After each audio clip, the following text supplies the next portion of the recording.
What is up, guys? Unless you've been living under a rock this last weekend, you will have obviously heard that Brock Lesnar has been brought back to fight at UFC 200. This is huge because, number one, he's still a WWE contracted guy. But because Brock is a lot smarter than he looks, I mean, big guy, but he's obviously brilliant because he had signed a contract for WrestleMania 31 for a limited number of dates because he doesn't like to travel. So Vince McMahon wanted more dates out of Brock leading up into WrestleMania 32, and so Brock agreed on with the stipulation that he would get to work a match in UFC for a one-time deal. This is because WrestleMania 31, when he signed that contract, he was down between WWE and UFC. He wanted to go back to UFC, but he wasn't sure if he could physically do it. He decided to do the smart financially thing and go to WWE. But when he talked to ESPN's Hannah Storm, he said it was the hardest decision for him to make.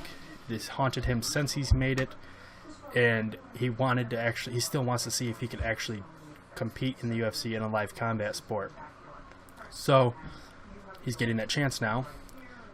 It's brilliant for UFC because it's going to make them money with both their big draws from last year being McGregor and Rousey being out, not on the card for UFC 200. They get Brock Lesnar, who at UFC 100 broke a lot of records for bringing money in. And it's good for Brock because he's going to make a lot of money. And it's good for WWE because it gives them another layer of interest to add to Brock, being he is now going to go back to being a live combat fighter for at least one match while still under contract with WWE. They get to be like, well, because if he goes in and wins, it's going to be huge for them to be, our guy can beat their guy. Plus, it gives him another level of realism.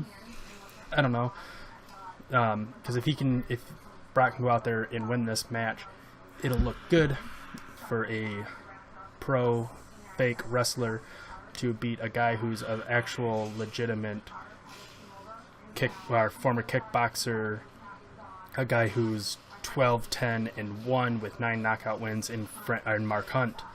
This is a huge. So if Lesnar can go in, actually win this match, it'll look good for WWE, it'll look good for Lesnar, and it'll make UFC a lot of money, so it really doesn't hurt any one of these parties either way. So it's funny though that a guy like CM Punk leaves WWE because he was tired of guys like part-timers like Brock, The Rock, Undertaker taking his spot, shining, being able to do more than he was being a full-time guy. So he leaves WWE and goes to UFC, but Brock's coming back and making his return before CM Punk even makes his debut match.